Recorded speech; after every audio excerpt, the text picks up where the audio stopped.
কোন আব্বার ভয়তে মামলা নিচ্ছে না আমরা তা দেখে নিব ইনশাআল্লাহ।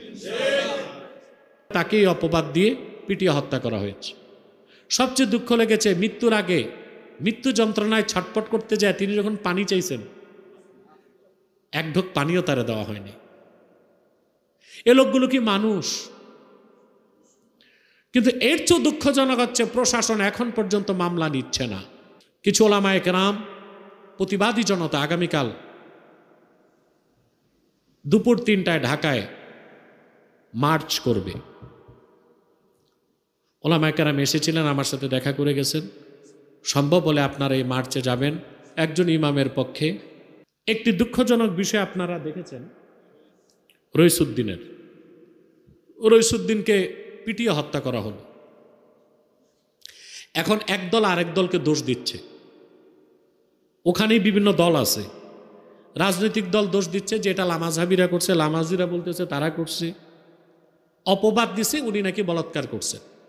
আচ্ছা, যদি করেই থাকে তা তাকে কি পিটিয়ে হত্যা করা, এই এক্সট্রা জুডিশিয়াল কিলিং, বিচার বহির্ভূত হত্যা কি ইসলাম সমর্থন করে? প্রচলিত আইন সমর্থন করে? পরে দেখা গেল ওই রকম কোনো অপরাধী তিনি করেনি, মিথ্যা অপবাদ দেওয়া হয়েছে।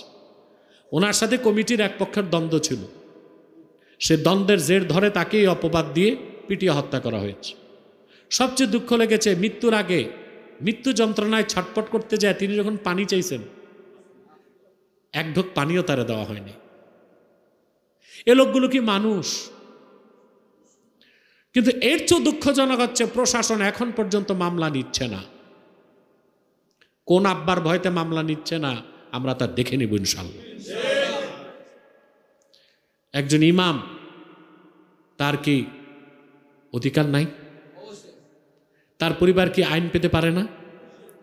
এখন দোষারোপের সংস্কৃতি শুরু হয়েছে, এই দল এই দলকে দোষতেছে। তো প্রশাসন গ্রেফতার করলে, অভিযুক্তদের রিমান্ড এবং জিজ্ঞাসাবাদ করলে তো আসল খুনি বেরিয়ে আসবে।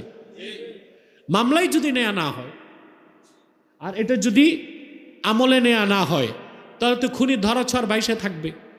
আর যখন তখন মানুষ আইনকে হাতে তুলে নেবে, যে যার সাথে শত্রুতা তার পিটায় মেরে ফেলবে।